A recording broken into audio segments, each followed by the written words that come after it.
For generations, long before Kentucky's caves became tourist attractions, and decades before a single newspaper column turned one farmer's field into a local legend, the Hill families of the Kentucky karst country preserved an extraordinary tradition.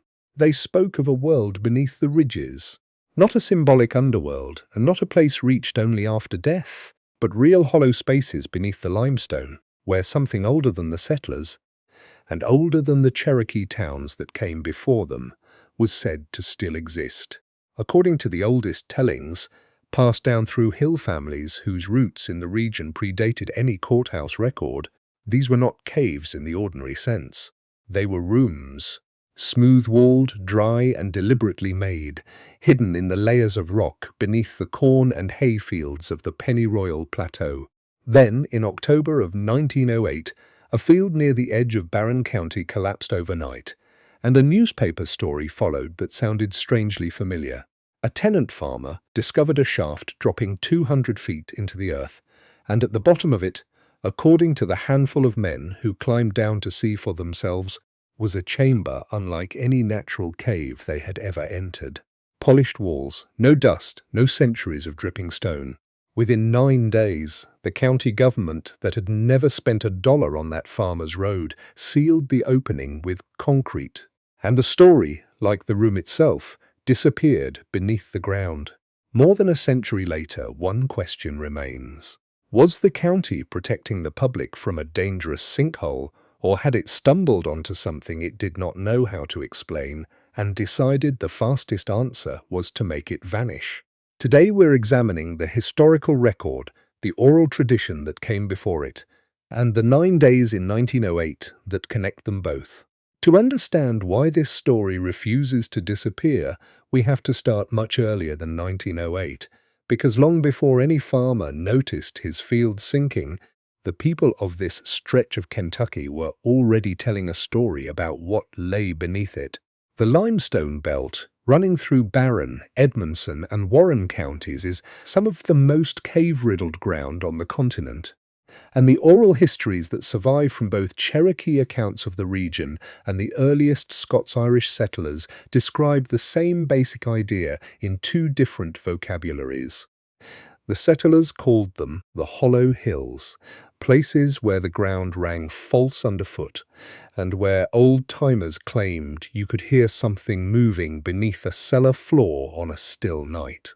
The Cherokee accounts, recorded decades later by ethnographers working across the southern Appalachians, describe an older people who lived beneath the mountains before the Cherokee themselves arrived, remembered in some tellings as unusually tall, in others as covered in hair, and in nearly every version as builders, people who shaped the rock rather than simply living inside what they found. These were never treated as ghost stories. They were treated as history, the same way a family remembers where their grandfather is buried, passed down as fact long before anyone wrote it in a book. That distinction matters because in the autumn of 1908, something happened that seemed to intersect with that older memory in a way nobody in Barren County was prepared for. It began, as these things usually do, with something almost too ordinary to mention. A tenant farmer noticed a shallow depression in his lower field, the kind of soft sinking every hill farmer in that limestone country had seen a dozen times before. Sinkholes were a fact of life on the Pennyroyal Plateau. Nobody thought twice about a little settling ground. But within 3 days, that shallow depression became a full collapse, 30 feet across, swallowing a fence line and half a hickory tree in the space of a single night. When the first men worked up the courage to lower a lantern over the edge, they did not see the ragged limestone throat of an ordinary sinkhole. They saw something with sides too straight to have been carved by water, dropping farther than any lantern could show them. Before we continue, if you enjoy documentaries that dig into forgotten American history through court records, geological surveys, and the oral traditions that came before either one, consider subscribing. It helps the channel keep investigating stories exactly like this one. Word travels fast in a county that's small, and within 2 days a party of local men had rigged a rope descent using a mining foreman's gear and enough nerve to go where nobody else would. What they found at the bottom, roughly 200 feet down according to every surviving account, was not a cave. It was a chamber, and the man among them who had some schooling in geology described the walls in a letter that survives today in a regional historical society's files as smooth in a way no natural process in that limestone should have produced. There was no dust, there was no accumulated mineral buildup, the slow dripping architecture that should have taken thousands of years to form in a cave that deep. The room looked, in his words, swept, as though something had kept it clean long after whoever built it stopped visiting. A cave that old should have shown its age. This one did not, and that single absence is the thread the entire mystery hangs from. Word of the discovery reached the State Geological Survey Office within the week, which was not unusual. Kentucky's cave country was already drawing national attention by 1908. With Mammoth Cave 40 miles north pulling in geologists and tourists from across the country. A field request was filed, according to surviving State Archive correspondence, to send a survey team to Barren County to examine the chamber. What we do not have is a public report from that team. What survives instead is a fragment, a letter from a survey assistant forwarded decades later to a regional historical society, describing tool marks on the chamber walls that he specifically distinguished from natural fracture patterns and a temperature reading from inside the room that did not match the surrounding limestone at that depth.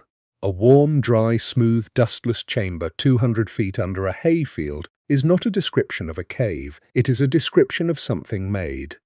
Here is where the timeline turns strange, because on the 6th day after the collapse, the county judge executive issued an order restricting access to the sinkhole, citing structural safety, which on its own was a completely reasonable thing for a small government to do. Sinkholes swallow livestock and wagons and sometimes people, and no one at the time questioned the order. But by the 9th day, without any structural assessment appearing anywhere in the public record, a crew under county contract filled the shaft with rubble and poured a concrete cap over what remained of the opening. The order authorizing that work references no engineering study, no geological consultation, and no cost estimate, the three things you would expect to find on any public works order of that era, and all three are simply absent from the surviving document.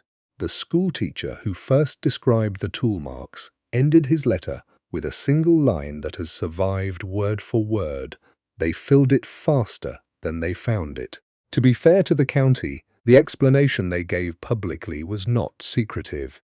It appeared in the local paper within the same week, describing the chamber as an unstable natural cavity that posed a collapse risk to nearby farmland and framing the concrete cap as a public safety measure.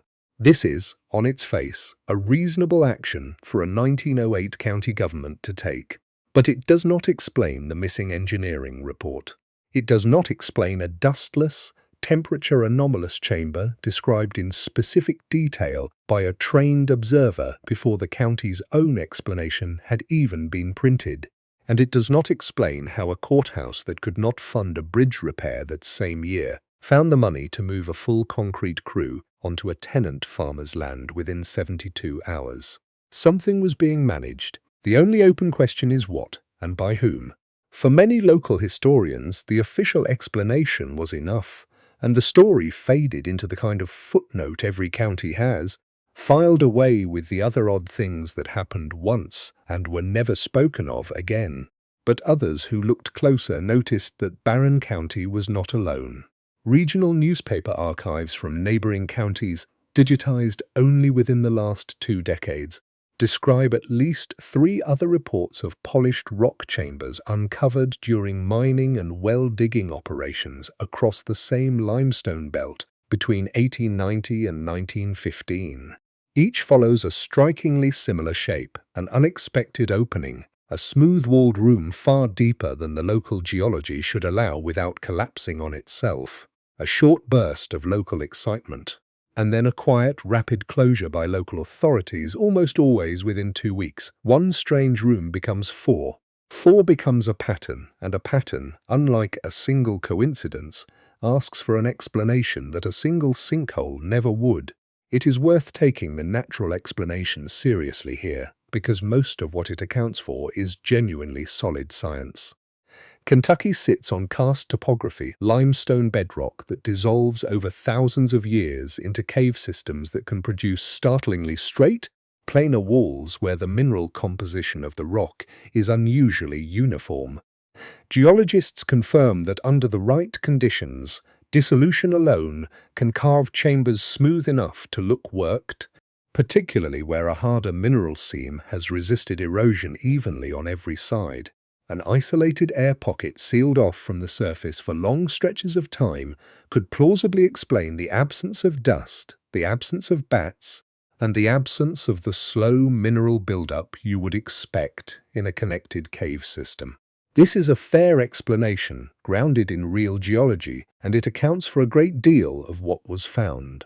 What it does not fully account for is a temperature reading that, if the surviving letter is accurate, does not match known behavior for an isolated air pocket at that depth.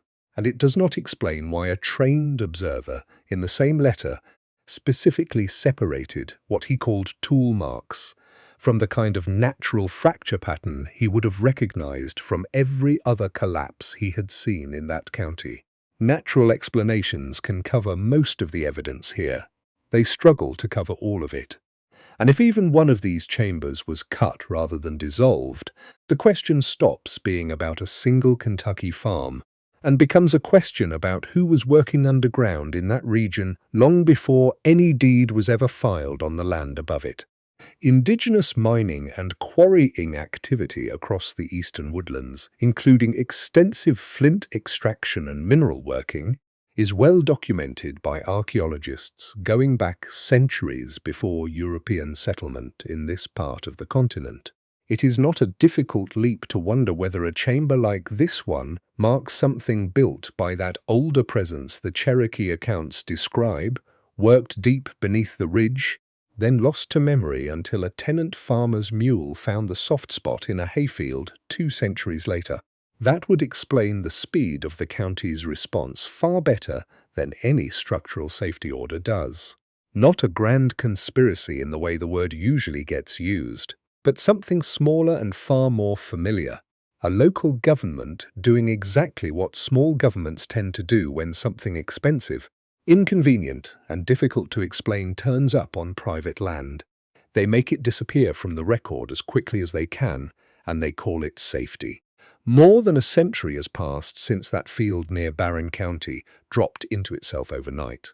Geologists have mapped hundreds of miles of Kentucky's cave systems since then, and Mammoth Cave alone has grown into the longest known cave system on Earth, with new passages still being discovered and connected today.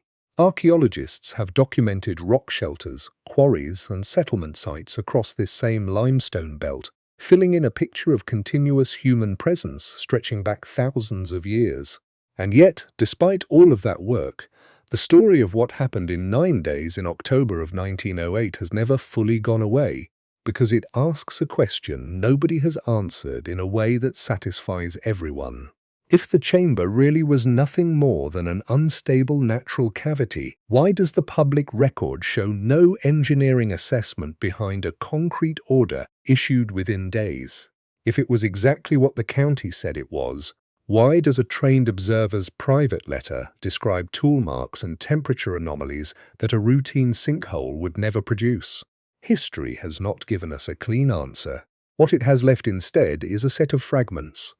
A sealed shaft still capped somewhere beneath a working farm, a handful of letters that survived only by accident, a limestone belt riddled with hundreds of miles of cave systems still being mapped today, and an older regional memory of hollow hills and hidden builders that existed long before any newspaper printed a word about Barren County.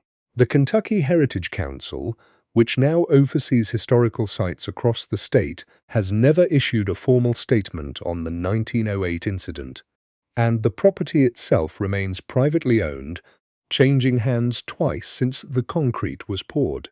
No modern ground-penetrating radar survey has ever been publicly conducted on that field. No excavation has reopened what the county sealed. The chamber, if it is still down there exactly as it was left, has now sat undisturbed for longer than the county government that buried it has existed in its current form. Somewhere under a quiet stretch of Kentucky pasture, there may still be a room that should not exist by the rules of the rock surrounding it, smooth-walled, dry, and waiting precisely where it was left in 1908. Thank you for watching.